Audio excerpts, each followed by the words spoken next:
Oh, hello. I know how to teach. I don't know how to turn on microphones and such.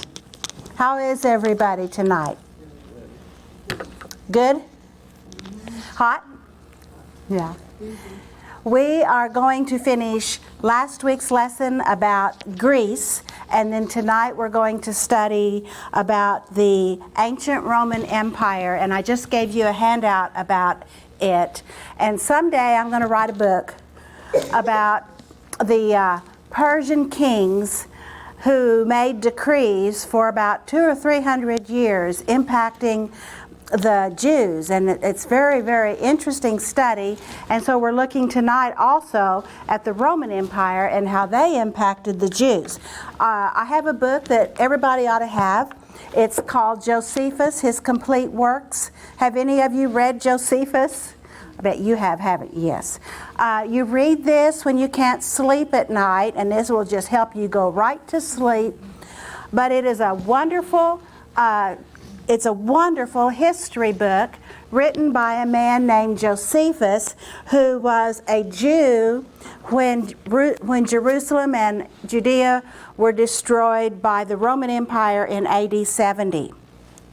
And he was a priest, and yet he became part of the Roman Empire, and I think he may have been adopted by the Caesar of Rome, may have been made part of his family. I can't remember that. But they asked him to write a book of the Jews. And so we're going to be talking about some of the things that he wrote tonight as well. And it's called Josephus. And when you start reading Bible history, what, J.W.? I've never yet learned how to operate it. I know. That's what I say. If you can't sleep, read this. But if you really want to study it, you better make sure you got a lot of coffee and had a lot of sleep. But I really have enjoyed reading some of his works in here. So this is one that you might just want to look for. Another book that we're going to be looking at tonight is the Apocrypha. And the Apocrypha are the books that were written about the Bible. And they are in the Catholic Bible, but not in the Protestant Bible. It was about the 1500s at the Council of Trent that they decided what our canon of Scripture would be. Did you know that's all the older it is? The Old Testament and the New Testament. That they decided that we would have the 39 books in the Old Testament and the 27 books in the New Testament, and all of these books are called the Apocrypha, and these are the events that occurred during the 400 years between the Testaments. And so there's some really great history in here. This is where you will read the Maccabees and learn about the Hanukkah. Y'all heard of Hanukkah? We're going to look at that tonight too, just a little bit. Now when you take my class on the 400 years between the Testaments, we'll cover this a whole lot, and we will really be referring a lot to Josephus. So get those books and start reading them before that class begins. I'm just teasing, all right? But it would be fun for you to do that. Let's look at where we're going tonight. Now, I'm sorry about the picture. It just doesn't come up good when there's a lot of light in here. But last week, we finished passage 2, and we talked about the 4 great beasts coming out of the chaotic, turbulent, violent sea. And of course, we know that the sea is the Mediterranean Sea, and each one of these beasts is different from all of the others. So, these beasts, according to Daniel, in his vision and in a dream, were like. So when you see the word like, that's a simile, meaning they're not identical to these. They were not these animals, but they were like these animals. These beasts were like a lion in passage 2, verse 4. One of them was like a bear. One of them was like a leopard. And one of them was a terrifying beast, an awesome, horrifying, dreadful beast. And there is no beast on earth like this one. We know lions and bears and leopards, but we've never seen a beast like this. And then the angel who was interpreting Daniel's vision, said that these beasts are what? What do we remember them to being? Nations, empires. These were empires coming from out of the whole conglomerate of nations in the world. These empires grew up out of all of these empires.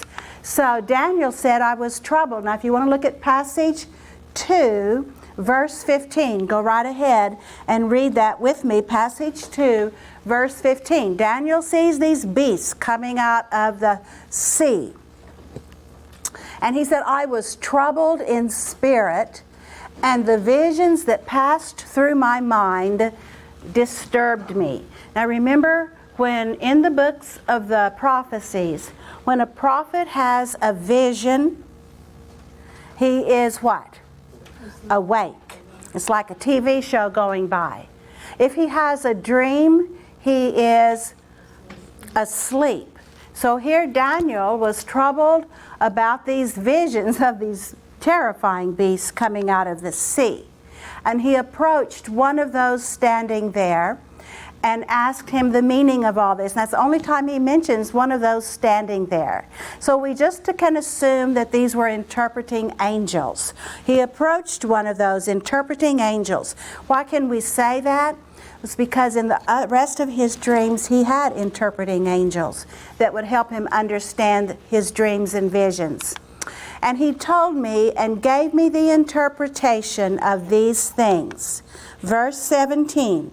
Now look how I did it. 15, 16, yeah. The 4 great beasts. So here's what he said.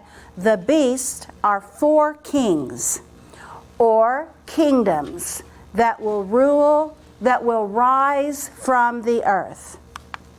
And so what is his interpretation of these 4 beasts coming out of the sea? The 4 beasts represent 4 powerful kingdoms rising from among the nations of the earth, or that chaotic sea. And the ones standing there are what? Interpreting angels, that's right. Now here's the first, now this is what we studied last week. So if you're not, I'll help you, I'll try to catch you up, but just hang in there. This is what we did last week. So now here is what we know. Now listen carefully. These interpreting angels did not tell Daniel what these beasts represented. He just told them that they represented empires that have come out of the nations of the world. We can look back, and there is no one, I don't think there are any scholars that disagree by looking at, through the lens of history, who these 4 nations are, okay? So it's really nice that you and I can look back through history and see these prophecies fulfilled to the letter, okay? And that's what's so important about studying prophecy, is because it builds our faith. It helps us see that when God tells us something, it will come to pass. So here's what we learned. The first was like a lion, and it had eagle's wings. And I watched until its wings were plucked off. Now looking at your notes from last week on page 7, what was, page 8 I guess, what was that lion with eagle's wings? What empire did that represent? Babylon.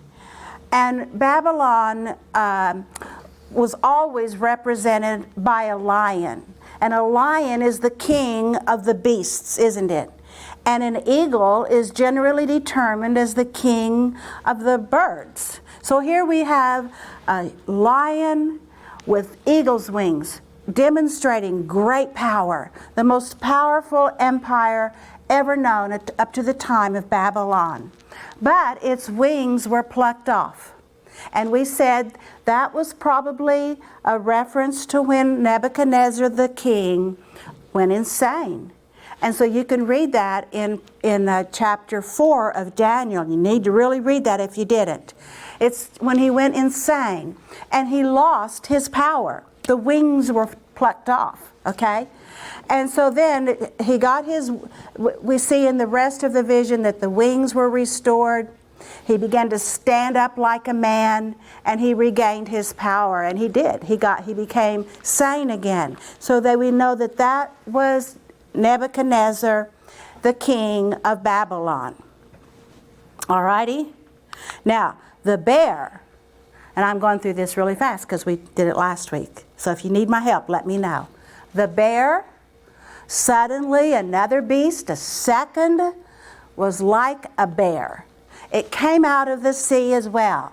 It was raised up on one side, so one shoulder was higher than the other. And it had 3 ribs in its mouth between its teeth.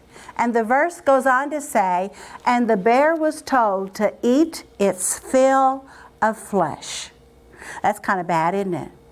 And so we found that the bear, looking at history, was whom?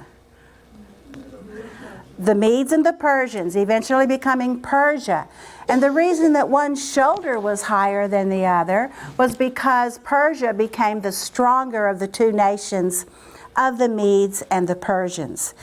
And the 3 ribs in its mouth represented the nations, the 3 largest nations that Persia conquered. And that's in your notes, and I'll give them to you again. Lydia, which was Turkey, and Babylon, and Egypt. Those were the 3 major nations that Persia conquered. And it said for the bear to eat to get its fill of flesh, representing the fact that it started in India and went all the way across the Middle East, Afghanistan, Turkestan, Pakistan, Iran, Iraq, Turkey, Babylon, all of Palestine, which included Judah, all the way down into Egypt.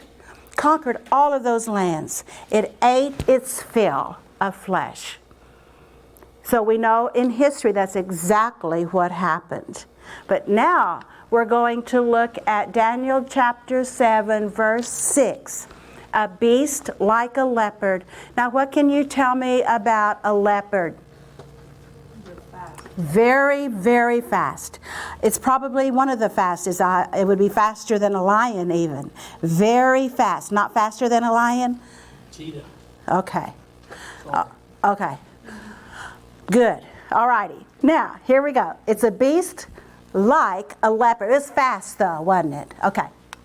And here it is. And it's a leopard, and I think there's a picture on it on page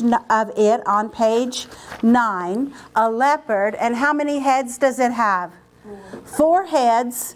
And it also has 4 wings. Now that's a kind of a scary creature. We don't have anything like that in our world. It was like a leopard. And after that, Daniel said, I looked. This is verse 6 of passage 2. I looked, and there before me was another beast. It was one that looked like a leopard.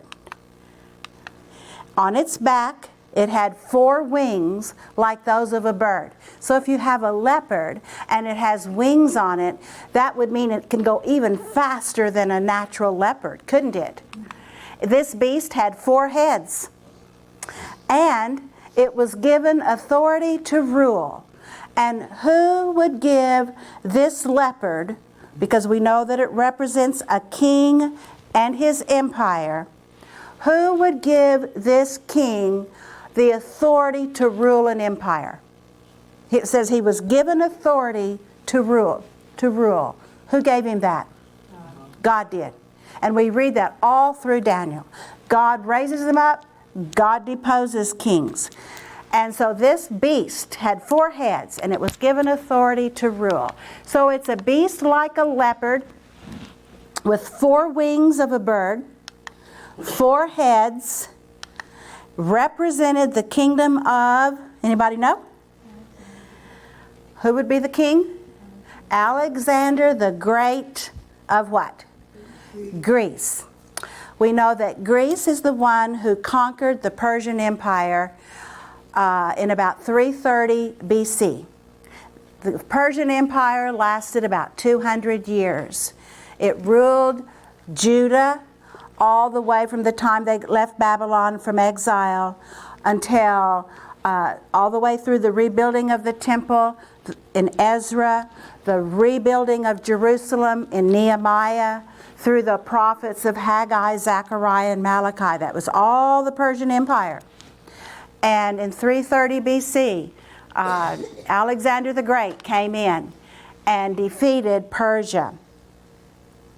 And Persia lasted almost 150 years. And so it was Alexander the Great of Greece. Now, let's look at this. A leopard, as I said, is known for its speed. The four wings even added to the idea of greater speed, the idea of swiftness. And Alexander the Great had conquered the known world in a little more than 11 years. Can you see how that leopard right there could represent Alexander the Great of Greece in conquering all of the Persian Empire all the way over into Greece in less than 11 years? The leopard of chapter 7 that we're reading is equivalent to the belly and thighs of bronze of the statue in chapter 2. Now, don't you find it interesting that chapter 2 told us a little bit about these kingdoms, and now chapter 7 is giving us some more information about these kingdoms. So it's the same thing. It's the parallel of the belly and thighs of bronze in the statue of Nebuchadnezzar in chapter 2. So let's look at page 9, letter C. We're looking at the leopard. A leopard with 4 wings, 4 heads, given authority to rule. Number 1, the leopard with 4 what? Wings of a bird and 4 heads represented the kingdom of whom? That's right, Alexander the Great of Greece. And I've explained to you now a leopard and the wings, but I haven't yet told you about the 4 heads, have I? And that will be really interesting, because when you look at history, you can see how this was just so clearly prophesied. The leopard, number 2, is known for its what? The leopard is known for its speed. And the 4 wings added swiftness to this cat, meaning Alexander the Great. Now look at, let's see if I have this. Yeah. Can you guys get the lights back there? Because you really need to see this map. This is, I think it's the same map on your paper, but it's kind of small and kind of hard to read. But this is Greece during the time, where is that? I'm going to have a new battery for this, okay? Let's see. Macedon on your map, and right here in blue, was a city-state during the time of Alexander the Great's father, King Philip. Alrighty? And all of those city-states, Thessaly, and you would know Athens over here, and down here is Sparta. Here's the island of Crete. Somewhere in here is the island of Patmos. All of those during Alexander the Great's father's time, King Philip, were independent city-states. They all had their own king. So when you have all those cities with their own king, what do you think happens during the history of those city-states? Constant war. One city-state trying to conquer another. It went on and on and on. And especially between Sparta and up here by Athens. Just a terrible, always battling. King Philip started conquering first of all, and then coalescing those city-states into what eventually became the nation of Egypt. It was Alexander the Great, his son, when Philip died, that decided to not only consolidate all of these city-states into one nation, Greece, but he decided he was going to conquer the Persian Empire and go all the way over to India, way over here. And he conquered all of that in 11 years. Everywhere he went, people just fell. The cities and the nations just fell to him. And so that was one of the very important things that he did. Thank you for the lights. Okay. Now, lights. You got to see this. I'm sorry. Y'all just sit back there. Now, this is a mosaic of Alexander the Great. And it's on a floor in a house of a wealthy family in Pompeii. What do you know about Pompeii? Where was that? Italy. In Italy. And what happened to Pompeii? Covered up by a volcano. Yeah, got buried by a volcano. And back in about the 1830s, they were excavating Pompeii, and they were going through the house of Faun, F-A-U-N, a very wealthy family that lived in 100 BC. And they had this picture of Alexander the Great, and they copied it on their floor in the entrance to their home in a mosaic. Isn't that fascinating? And it was the ash that protected the beauty of this mosaic floor. And in this picture you can see how intent Alexander the Great is. And the story behind the painting is that this is when he was attacking Persia, Darius III. No, was it Darius? Yeah. Yes. Darius III of Persia, and when he conquered Persia. And this was a picture of that battle. And so whenever, thank you now, I will promise not to bother you for a few minutes. So what we do know about this, when you study ancient Greece and you study Alexander the Great, you will always see this mosaic, because well, it could be a kind of a likeness to Alexander the Great, who lived 300 years before Christ. And it's a wonderful, wonderful mosaic, and it's in Naples now in a museum there. So I hope you like that. So this was the Alexander mosaic. Go ahead and study that. It's very, very fascinating to read that. So Alexander the Great. Yes, sir, David. I just have a question. I'm so glad. Is that when the Maccabees? We're going to get to the Maccabees, don't you? You hang in there. Yes, sir. Yeah. About 150 years later yet. We still have 150 years to go. Okay? But that's what this book is about, the Apocrypha. 3 of the books in the Apocrypha. But you're exactly right. We're leading right up to the Maccabees. When Alexander the Great died, he was just 33 years old. And they're not really sure how he died. He could have been alcoholic. Many people think he was alcoholic. Many people think he may have died of a venereal disease. Other people think he was poisoned by some of his generals. They're just really not sure, but he died a very dreadful death. In fact, he died in the Babylon palace in which Nebuchadnezzar lived, and in which Belshazzar died when they were conquered by Persia. And now he died. Alexander the Great died in the same Babylonian palace. The 4 heads. He died without leaving a successor.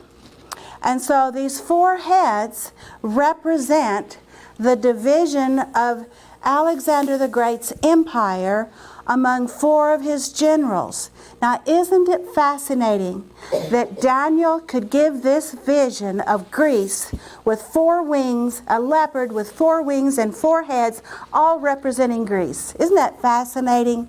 Some people say, especially liberal scholars, biblical scholars, say there was no way that you could have a prophecy this complete and be fulfilled to this detail and prophesied 200 or 300 years before it happened.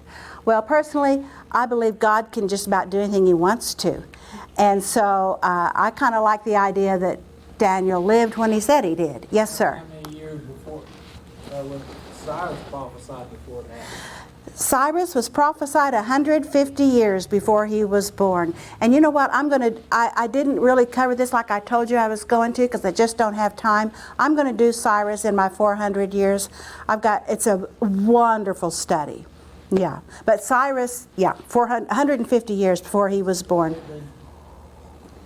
People don't understand what God Yeah. can do. That's right. All right, so the four heads refer to the division of his empire. Now, if you will look at your map on page 9 at the bottom, you will see the Persian Empire.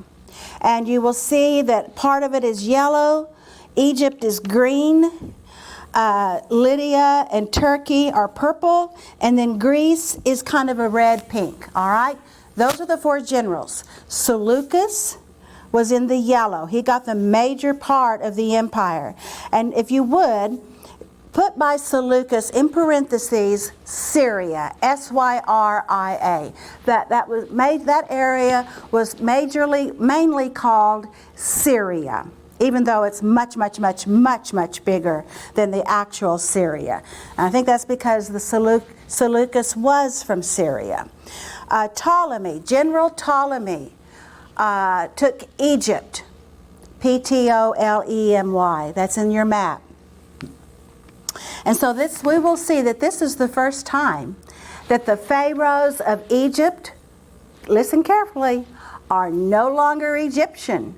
The Pharaohs of Egypt now will be Greek. In fact, when you meet Queen Cleopatra, she was Greek, but a Pharaoh of Egypt. So that's real kind of interesting.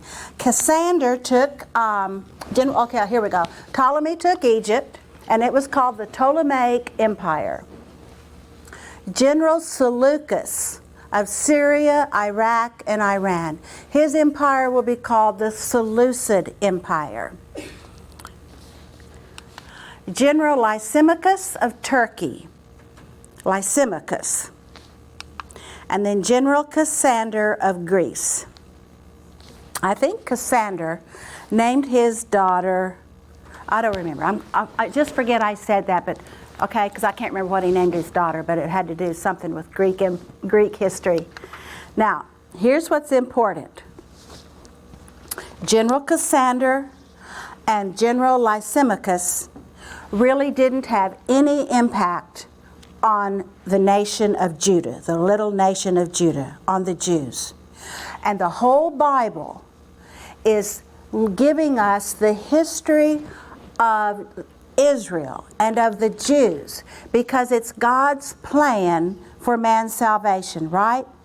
So we're going to be reading about Seleucus and Ptolemy. They're the ones who have real impact on Israel. So if you would look at that map and look at the little tiny country of Israel. Do you see it? I will show you. Right here. There's the little country of Israel. This is Lebanon. I'll go over here and show you. The little country of Israel and Lebanon. And that little country is just a little trail, really, between Egypt and Syria, the Seleucid Empire, isn't it? That was one of the major battlefields, and it still is, right here, because over here is desert, right? You can't get through that. It's just a horrible desert. And then over here is water.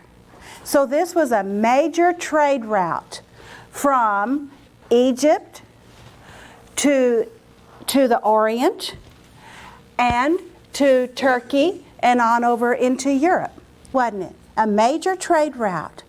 And the Seleucid Empire and the Ptolemaic Empire wanted control of that. And they were in battle more than 100 years. And it traded hands at least 4 times over that 100 years. Sometimes Ptolemies had it, sometimes the Seleucids had it. Okay, so let's look at what happened. Well, I guess we better fill in the blanks here, hadn't we? Page 9. The number 1, did we do that one already? The leopard with 4. Yeah, we did that one. Okay. Number 4. We're ready for number 4. In 323 BC, Alexander, at the age of 33, died without a successor because he died so unexpectedly. His wife was pregnant, and that she had a little boy, and guess what happened to them very quickly? They were assassinated. The 4 heads on this leopard refer to the 4 generals who succeeded Alexander the Great after his untimely death. After a series of battles, the generals, and it took about 20 years before they actually came to this decision, they divided the empire among the 4 of them. So who took Egypt and Palestine? The Ptolemies. The Ptolemies. And when you go to Israel now and you take a tour of Israel, they will tell you about the Ptolemies, and now you will know who they are. Okay? And which general became king of Syria, Iran, and Iraq? Seleucus, and that was the Seleucid Empire. And then General Lysimachus became king of Turkey, and General Cassander became king of Greece. How many of you knew all that? When I know you did, I love it. When you study world history, like we were supposed to do in high school, and what did we do? We're not going to talk about that, are we? But I didn't learn all of this. I don't know where I was. Yes, ma'am?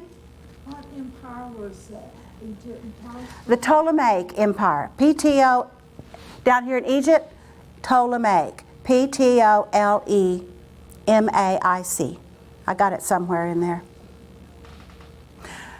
If they had just taught me this and showed me how it impacted the Bible, wouldn't that have been great as kids for them to have taught us that? But anyway, that's okay. So, now let's see what happened to Judah. We know kind of what happened during the Persian rule. Listen carefully. When they were under the Persian rule before Alexander the Great, that's when they rebuilt the temple, okay? It's important for us to know that. And under the Persian Empire, Jerusalem was rebuilt. Now we're into the Greek Empire. How is that impacting Judah or Israel? Well, it was 180 years of Greek rule occurred during that 400 years between the Testaments. And according to Josephus, who was that? Who's Josephus? Hard to read. Hard to read guy, that historian who wrote the history of the Jews for the Romans, okay? And he was in Jerusalem when the temple was destroyed by the Roman Empire in 70 AD. He was there. He was with the Romans soldiers. And he was often considered a traitor to the Jews. And I haven't really studied it that much to know if he really was or not, but he was with the Romans at that time. According to Josephus, Alexander the Great visited Greece. Now, we're not going to find that in biblical history because it's between the Testaments, okay? But he visited Jerusalem. I will teach you all about that sometime. But just for this, he went into Jerusalem, and the priests met him at the gate, and they celebrated the great Alexander the Great and coming to their city. Most of the time, during this time of history, when a city was conquered by a foreign army, it was destroyed. But Alexander did not destroy Jerusalem. He didn't even attack it. And they became kind of good friends. So ever after that, for hundreds of years, Jewish babies were named Alexander. Really, lots of babies named Alexander. And in fact, that's when the Jews began to date their history, was with when Alexander the Great came into Jerusalem. And so I don't know how that works either, but that's what they did. So, 180 years, according to Josephus, he visited there, Now, somebody said to me, what is the most important thing I think, this is just my opinion, about the 400 years between the Testaments? And I think the movement called Hellenization was probably the most important, because at this time is when history moved from the Orient in the East to the West, to Europe. This is when it began to happen. And it advanced the Western culture as opposed to the Oriental culture. If it hadn't been for the Greeks, we would be speaking Chinese or something, because the empire, the world moved to the West. And that's called Hellenization. And Hellenization means everything becomes Greek. At least 70 cities were named Alexandria. And every city that Alexander went to, he didn't destroy it like it had been before.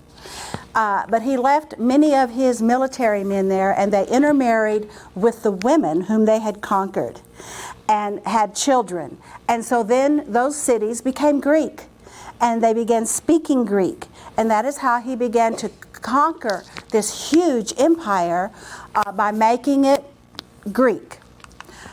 And their clothes became like Greeks everywhere. The expansion of the Greek language. He required everyone to speak Greek. So a lot of our words today come from Greek, don't they?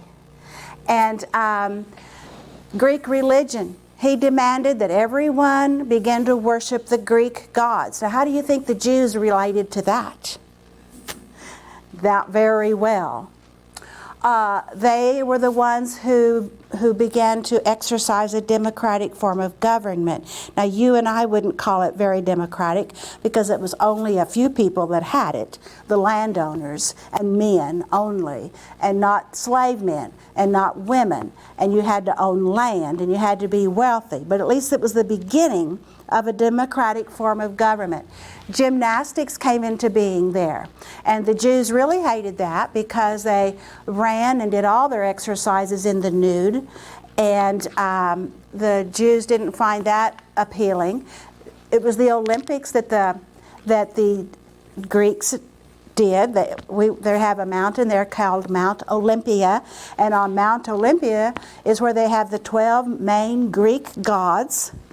And it's where the Olympics begin. And there they are. Now, he's not dressed appropriately, but because they didn't run like that, in clothes like that. Architecture, sculpture.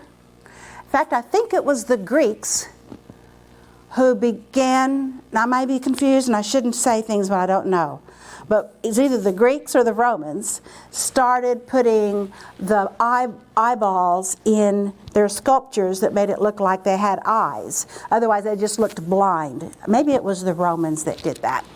And architecture, a lot of our architecture comes from the Greeks. Greek philosophers, Aristotle, science, astronomy, all of the sciences, medicine, came from the Greeks. And the Greeks are very important to our culture today. And it came about through Alexander the Great. There was an Alexandria library, became the largest library in the whole world. When Jesus was alive, that library was the largest library in the world, had more than 1 million volumes in that library. It was burned about 400 AD.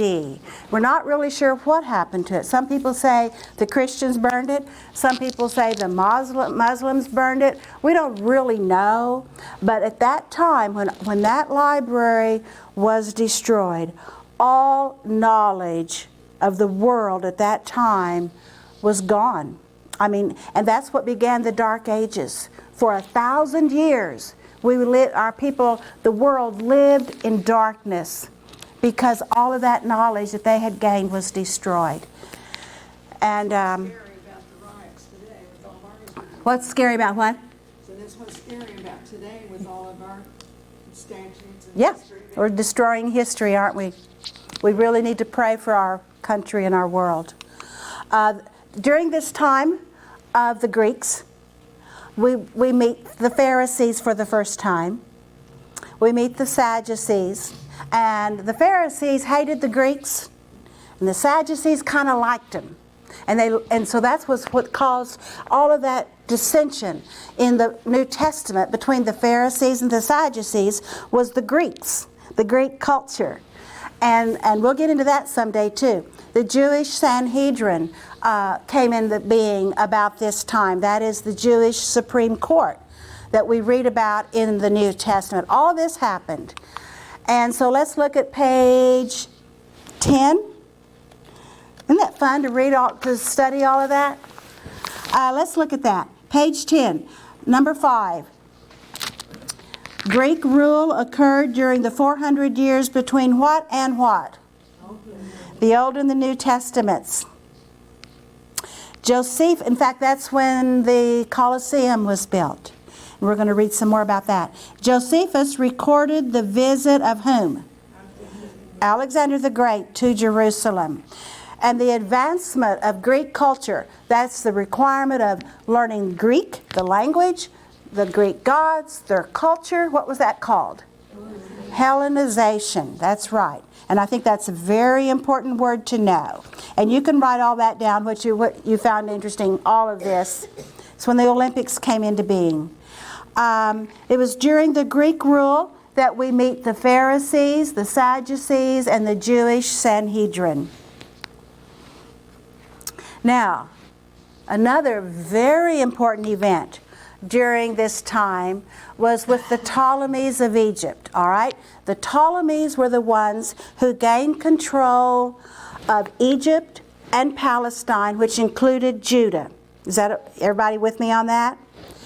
And so at this time, the Ptolemies were going to build this library. And it was not the first Ptolemy. Remember, they had a whole dynasty.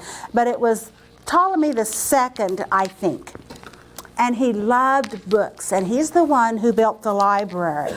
And any time a ship would come into the harbor in Alexandria, which is right on the coast, northern coast of Egypt, whenever they would come into that harbor, he would have his people, his soldiers, go onto that ship. And if there was a book that Ptolemy didn't have in his library, he confiscated it. Now, he was a good man, and so he would have his scholars copy that book and give it back and put it on the ship. But he kept the original. Isn't that great? And that's how they got a lot of their books.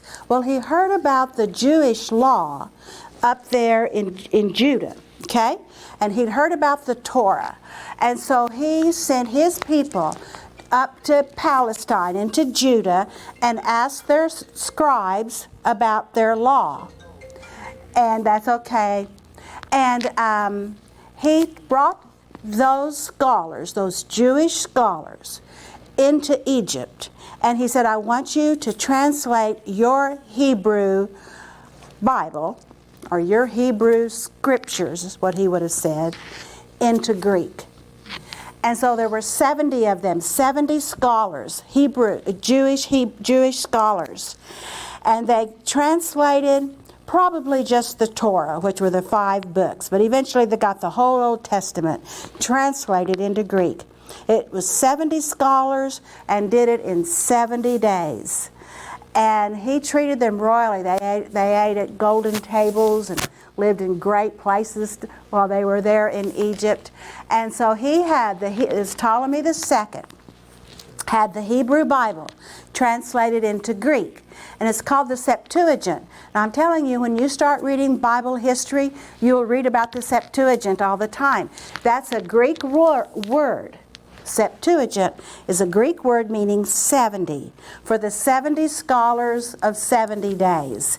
And it's called the Septuagint. And you can get copies of it today, any bookstore, that in Christian or Jewish bookstore. And so that's the Bible that Jesus read from. It's the Bible from which Paul taught. And then when he wrote his writings, it was all written in Greek as well.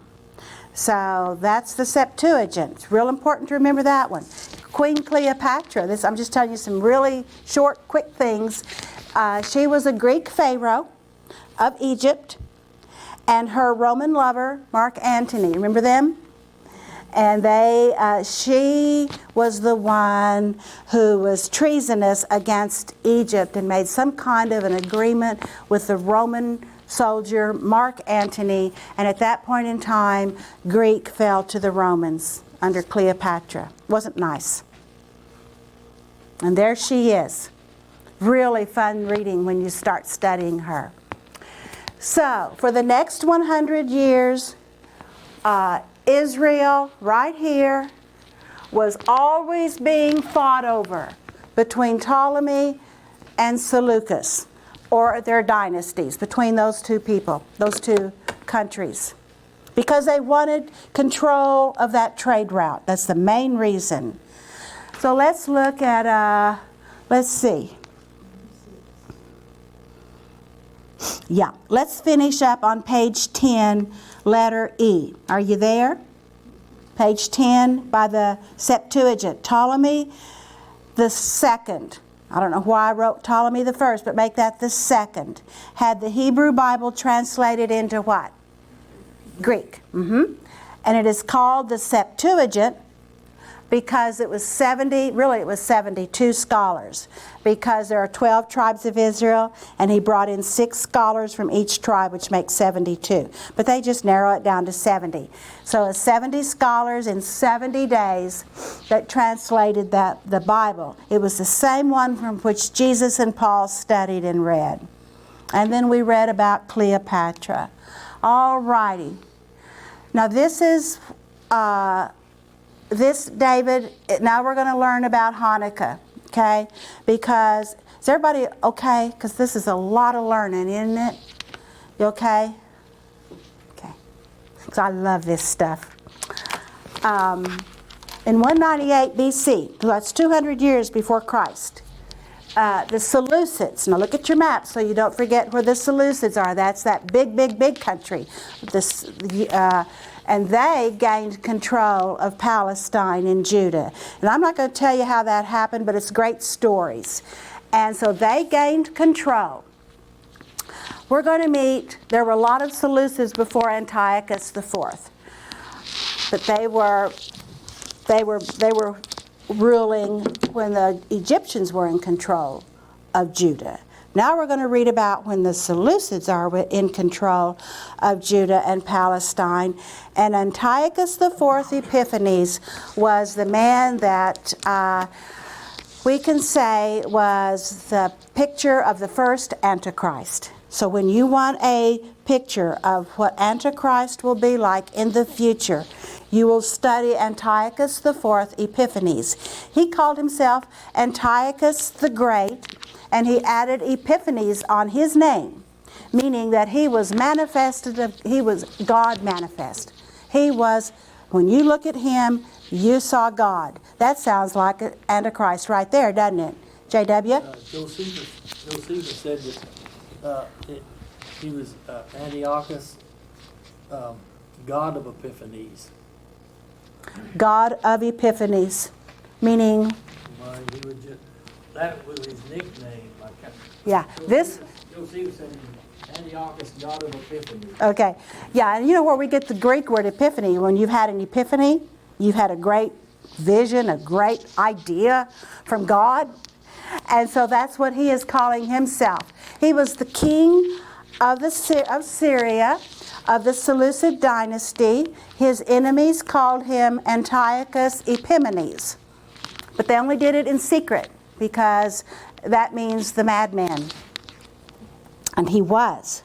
He was mad. He was controlled by Satan. And you will see that. He wanted all things Greek, including the Jews. And he would have done his best if there had been no Jews. And so he did his best to annihilate all the Jews. He hated them. And he attempted to annihilate them and their faith. And when you see these kind of people hating Jews, and it doesn't seem like there's really any real reason for them to hate the Jews to the degree they do. And they hate the Jews' God, and they hate the Jews' message and what they stand for. And this is what he was. He hated them, and he tried to annihilate them. He was the first foreshadow of the Antichrist.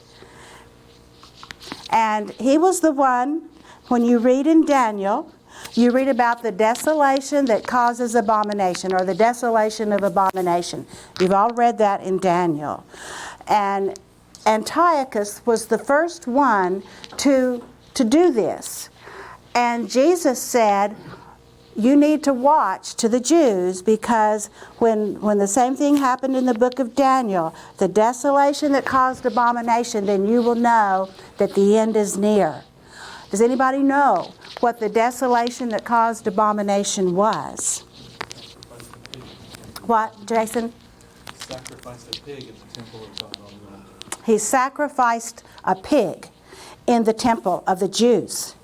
Furthermore, he put a statue of Zeus in the Holy of Holies place. And it caused abomination of the entire temple. And it was horrifying to the Jews. He said to them, you cannot celebrate any longer the Sabbath. He burned their Torah. He burned their law, their books. He said you cannot have the circumcision any longer, which was the physical symbol of the Jews' what's the word I'm looking for? Covenant. The Jews' covenant with God. And he said you can't do that. And when you read the Maccabees, which is in this book, they will tell you, the Maccabees will tell you about all of those abominations that happened to the Jewish people. And one of them was, and I think I've told you this before, but if they found a woman who had her baby boy circumcised, they would kill the baby and tie it around her neck and throw her over the cliff and kill her. I mean, that's just how violent, how awful these people were. And anything that was Jewish, he tried to do away with, and the people. And that caused the Maccabean revolt. And I'm going through this so fast, but this is what's happening. That caused the Maccabean revolt. See why it takes me so long to get through anything? Because I want to tell you all the good stuff. And the Maccabees, well, they were from the Hasmonean family. You don't need to remember that until I teach you the course 400 years. Then you'll have to remember it. But he was a priest. And he was in his town, and one of the Antiochus's men came in and brought a pig and was going to make the priest sacrifice the pig to Zeus. And he said, "We will not." And they killed the Greek soldier. And at that point in time, the revolt happened, and they ran up into the mountains, and they began what is really called guerrilla warfare. It's the first example we have of guerrilla warfare, where they would attack from behind mountains and trees instead of fighting in real military style. And they were able to defeat the Syrians in about 3 years, but it was a terrible, terrible time. And that's called the Maccabean Revolt. It was his son, the priest's son, named Judah. Yes, Judah. And his name was Judah Maccabee. And it's a Greek word meaning hammer. They called him Judah the Hammer because he came on and he hit the Syrian soldiers like a hammer. And that's what that word Maccabee means. And so from there, we have the festival of Hanukkah that we celebrate every Christmas with our Jewish friends. And they cleansed the temple, and they wanted to light the candles and the light, and they didn't have enough special oil that they had to have, that God required them to have. They only had enough for one day. And so then the next day, miracle, they had enough oil for that day too. And then the next day there was enough oil for the third day, and they had to have it for 8 days according to the Torah. And wouldn't you know, there was enough oil for 8 days when they only had enough for the first day. That's another miracle. And it's a wonderful, wonderful story. And so it's called the Festival of Dedication, when they dedicated the temple to God again. Also called the Festival of Lights because of all of the lights on the menorah. And it's called Hanukkah. And that all happened between in the 400 years between the Testaments, when they were under Greek rule. Alrighty? The 3 apocryphal books, the Maccabees, right there, were written during this time. And it's really a good reading. You think you're reading the Bible, but it's called the Maccabees. And you can get that at Mardell's. You can just get a Catholic Bible and pick it up and read it. So let's look now at page 10.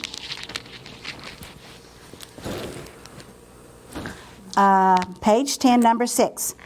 The little nation of Judah was controlled by the Greek Ptolemies of where? Egypt. And the Seleucids of Syria. And it changed hands between the two nations at least 4 times. And in 198, the Seleucids finally gained control of Judah. And they held control for about 40 years until they were defeated by the Jews. I guess it was the Jews, yeah, okay. During the rule of the Seleucids, we meet the first foreshadow of what? The Antichrist, by the name of Antiochus IV Epiphanes. It was during this time that the celebration of lights, also called what? Hanukkah, came about. Do we ever hear about Hanukkah in the New Testament, or the Festival of Lights? Yes. It's called the Feast of Dedication. And I'll find my Bible. Okay. And it's in John. When he says, I am the light of the world, he was referring to the Feast of Dedication, or Hanukkah, when they were celebrating it at that time.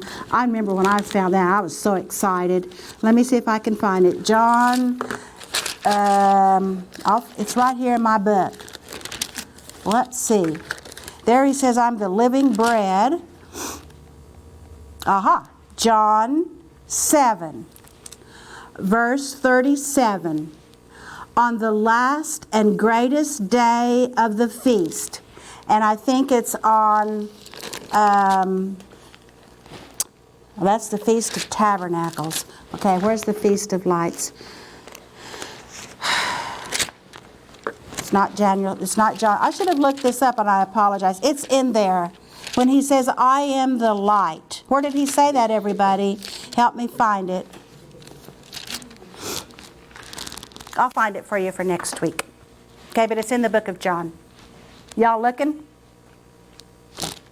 All righty. Now, I've got about a little bit of minutes. That's all I'm going to do at this moment in time about Greece. Now, when we study Daniel 8, we will study in great detail the Persians and the Greeks in Daniel 8. That's the goat and the ram. All righty? But that's about all I have time for in this to get through this. But because I need to tell you about this 4th beast that was unlike any beast ever seen, ever. Questions and statements? Yes, ma'am. I'm sorry? John 8:12. Thank you. John, I was close, wasn't I? John 8:12. Yep, there it is. In my notes, I said this is considered to be part of the Feast of Hanukkah, Feast of Lights, when they lit huge menorahs in the court of the temple. And Okay. John 9:5 says, as long as I am in the world, I am the light of the world. Okay, that's great, isn't it? But now that he's not in the world, who is the light of the world? What? He still is. Well, but we are. We are. Okay, let's look at this terrifying beast real quickly. After that, in my vision at night. I looked, and there before me was a fourth beast. It was terrifying, it was frightening, very powerful. It had iron teeth, it crushed and devoured its victims, and it trampled underfoot anything that was left. And so we know this was an empire unlike any other empire ever. And so this dreadful and terrible beast, what is the meaning of that? He said, I wanted, verse 19, Daniel said, I wanted to know, this is passage 3, I wanted to know the meaning of the fourth beast. Would you like to know the meaning of the fourth beast? Which was different from all the others, and it was most terrifying, with its iron teeth and bronze claws. The beast that crushed and devoured its victims and trampled underfoot whatever was left. You can say the nation or the empire. This empire, I want to know the meaning of the fourth empire. It was different from all the others. This empire was most terrifying. It had iron and bronze claws. It was an empire that crushed and devoured its victims. And you read the history of the Roman Empire, and it's exactly what they did. This is what the angel said. He gave me this explanation. The fourth beast is a fourth kingdom that will appear on earth. It will be different from all the other kingdoms. It will devour the whole earth, trampling it down and crushing it. And that's what the empire did. And we know from history that that empire was the ancient Roman Empire. It was a powerful and terrifying empire. It represented the Roman Empire, and it also will represent a future Roman Empire. And I will show you how that works. It was terrifying, frightening, the large iron teeth, trampled underfoot, the remaining whatever was left that it didn't eat and kill, it trampled underfoot the carcasses, had bronze claws. There was no comparable beast on earth, is there? We don't have ever seen one like this, unless it's Tyrannosaurus Rex maybe. But this one had 10 horns. And there has been no comparable kingdom on earth, then or now, comparable to the ancient Roman Empire. So let's look at that, and we will finish up next week. Number 1 on page 11. This fourth beast, and look at that picture. It's a good picture, isn't it? It represented what? The Roman Empire. The dreadful beast was what? Terrifying, frightening, and very powerful. Verse 7, it had large iron teeth, which would crush and devour its victims. Letter C, am I going too fast? It's all right? Okay. The remaining carcasses were trampled under its feet. And then if you go into verse 19, it said this beast not only had iron teeth, but its claws were bronze. Very, very powerful. There was no comparable beast or empire on earth. And there never has been since. I'm going to show you. Oh, okay. It had, here's what you need to know. It had the beasts were the Gentile kingdoms, right? Now when you read horns in the book of Daniel, or mostly in any prophecy, even in the Psalms, when it talks about horns, it's going to refer to nations as well. This beast had 10 horns. Therefore, this beast will be made up of 10 nations. So it's an empire made up of at least 10 nations. The Roman Empire was as strong as iron. They wore iron helmets. They were known as the Iron Legion, their military was. They crushed and devoured a major part of the whole known world, including the Mediterranean basin. And this is a map. And look at this.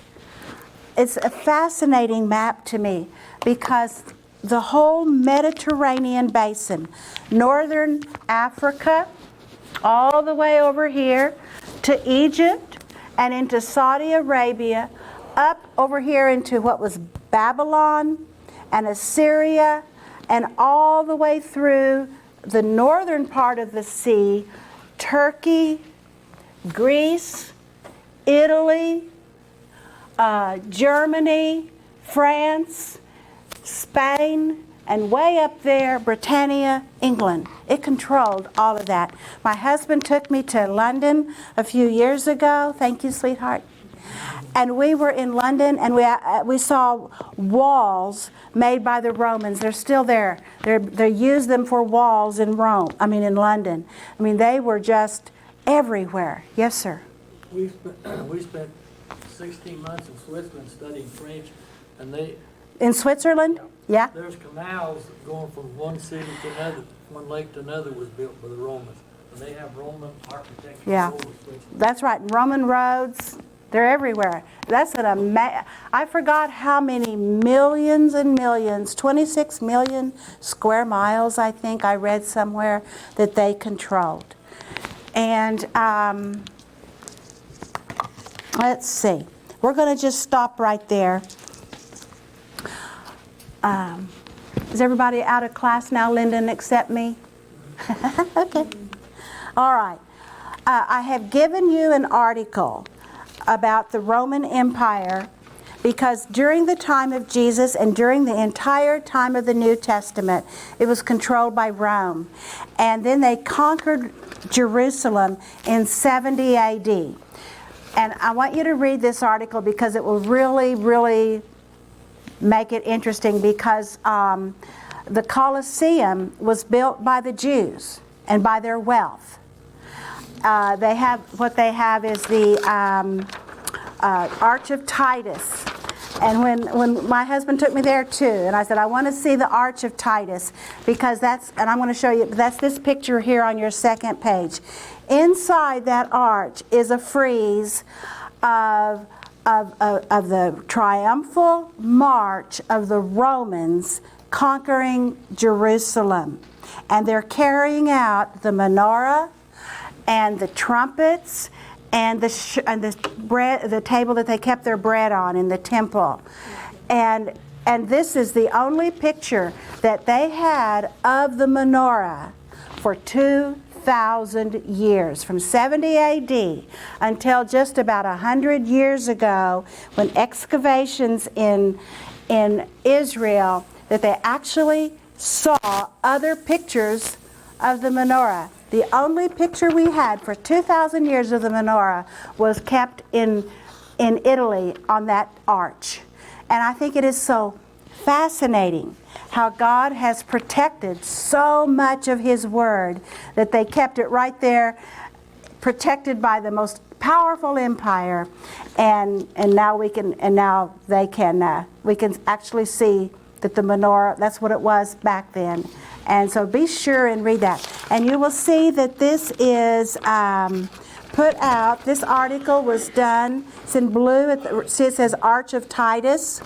And right under that, it's Biblical Archaeological Society.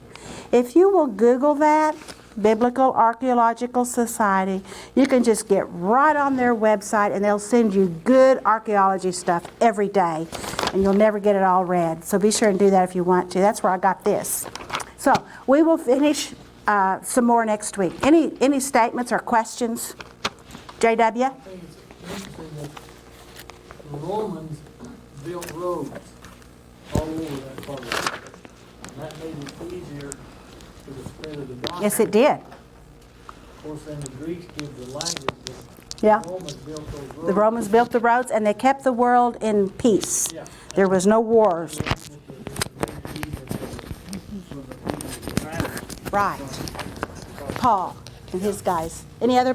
Thank you, David. Yeah, if you can. Okay, you do your homework then on the next page.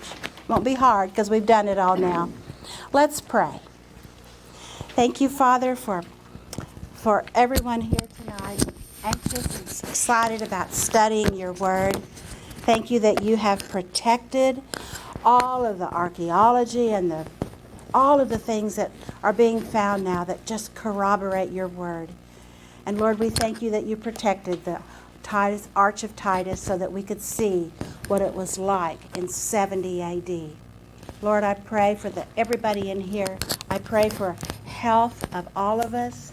Lord, we pray for our nation with the coronavirus and with the unrest and the destruction of our history. And Lord, we don't even know how to deal with all of it. So we're just going to let you handle it, Lord.